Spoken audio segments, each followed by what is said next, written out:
बोलो जयकारा बोल मेरे श्री गुरु महाराज की जय। बोलो साचे दरबार की जय। बोलो श्री सतगुरुदेव भगवान की जय।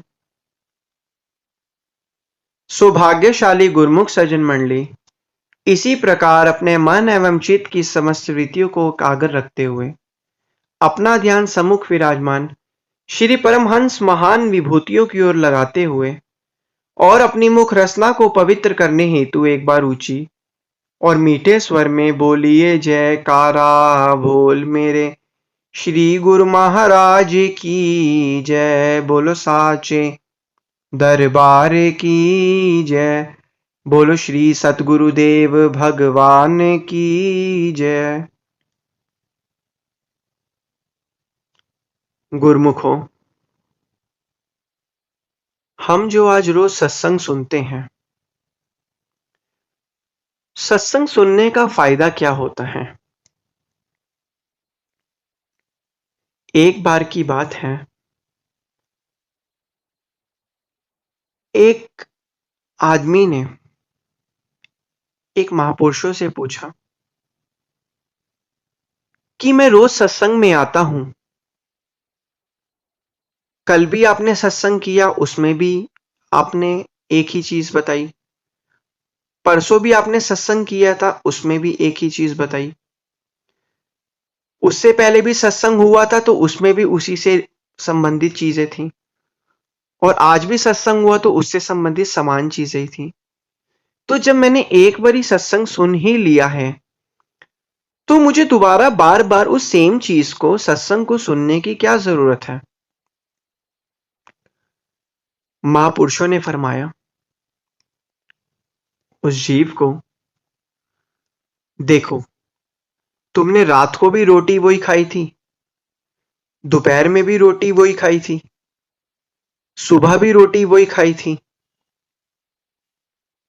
तुमने कल भी अपने घर में सफाई उसी झाड़ू से करी थी, परसों भी अपने घर में सफाई उसी झाड़ू से करी थी, उससे पहले भी तुमने अपने घर में सफाई उस झाड़ू से करी थी। तो जो तुमने कहा कि जब मैंने एक बारी सफाई सत्संग सुन लिया तो दोबारा मुझे सत्संग सुनने की जरूरत क्या है? अगर तुम एक बारी सिर्फ दिन में झाड़ू मारो और अगले 2-3 दिन तक नहीं मारोगे तो क्या होगा? उस जीव ने जवाब दिया कि घर में धूल मिट्टी और गंदगी पैदा हो जाएगी।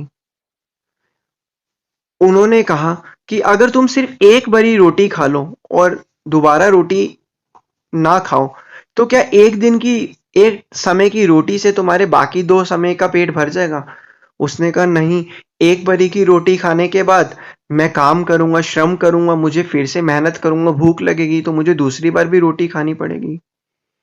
इसी प्रकार उन महापुरुषों ने फरमाया, जब ये जीव सत्संग के अंदर आता है तब इसका मन जो है वो सत्संग से प्रभावित होकर सत्संगी बन जाता है, और जब ये जीव सत्संग से दूर होता है, फिर संसार के अंदर जाता है, तो संसार के जितने भी लोगों से मिलता है, उन लोगों से मिलने की मैल परत वगैरह जो है वो इसके मन के ऊपर जम जाती है।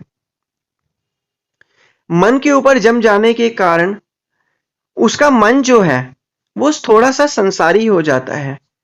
फिर जीव सत्संग में दोबारा आता है तो सत्संग में आने से जो उसके ऊपर मन पर अज्ञानता का पर्दा और मैल परत जमी हुई है वो दोबारा हट जाती है।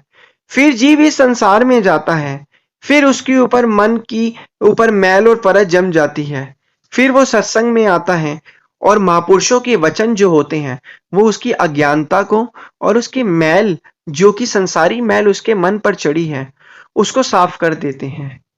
इसीलिए सत्संग में आने का यही फायदा है कि जितना जितना हम सत्संग में आते रहेंगे, जो हमारा मन है वो सत्संग की तरफ आकर्षित होता रहेगा, क्योंकि जितना जितना हम मन को जिस भी चीज के पास रखेंगे वो मन उसकी तरफ आकर्षित होता ही रहेगा।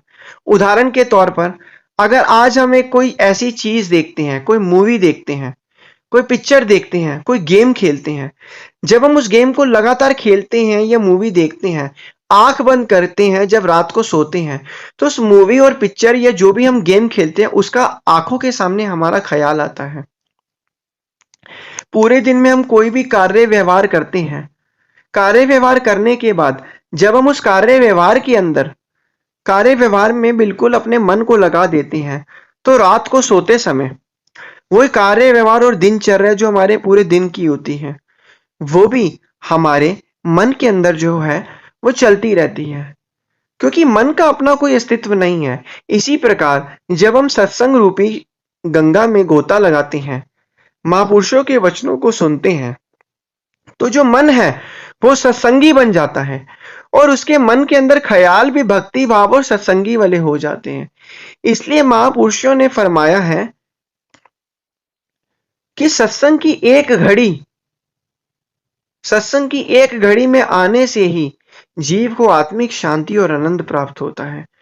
तो जीव को सत्संग से बिल्कुल भी वंचित रहना ही नहीं चाहिए।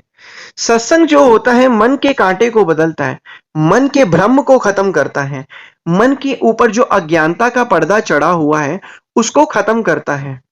इसलिए महापुरुष बार बार जीव को चिताते हैं, बतलाते हैं कि सत्संग में आया करो, रोज सत्संग श्रवण करो, क्योंकि सत्संग में आने से आत्मा को उसकी खुराक मिलती है। जिस तरह शरीर को खुराक किस चीज की चाहिए, रोटी खाना वगैरह खाने की, इसी प्रकार आत्मा की खुराक सत्संग है। जितना जितना आत्मा सत्संग सुनती रहेगी उतना उतना आत्मा बलवान होती रहेगी और मन जो है हमारा वो कमजोर होता रहेगा। जितना हम सत्संग से वंचित रहेंगे तो मन बलवान होता रहेगा और आत्मा हमारी कमजोर होती रहेगी। इसीलिए महापुरुषों ने बार बार फरमाया है कि सत्संग में आने का फायदा यह है कि जो हमारे मन के विचार और जो मन का कांटा है वो एक ही तरफ प्रभु भक्ति की तरफ लगा रहता है, और वो हल्का सा जब हटता भी है तो उसको एक ऐसी आदत पड़ी होती है सत्संग की कि अगर जीव कहीं भी होता है, किसी भी समय होता है, तो उसके समय जब उसने निर्धारित करे कि मुझे सत्संग में जाना है तो वो सत्संग में आकर ही रहता है। बिना उसके वो सत्संग में जब वो कभी नहीं जाता तो उसका मन मचलता है कि आज मैं सत्संग में नहीं गया। तो इसीलिए महापुरुषों ने फरमाया है कि सत्संग की जो पुण्य घड़ियां हैं उसके अंदर आना चाहिए और उसी से ही हमारे मन को शांति और सत्य पथ का बोध होता है।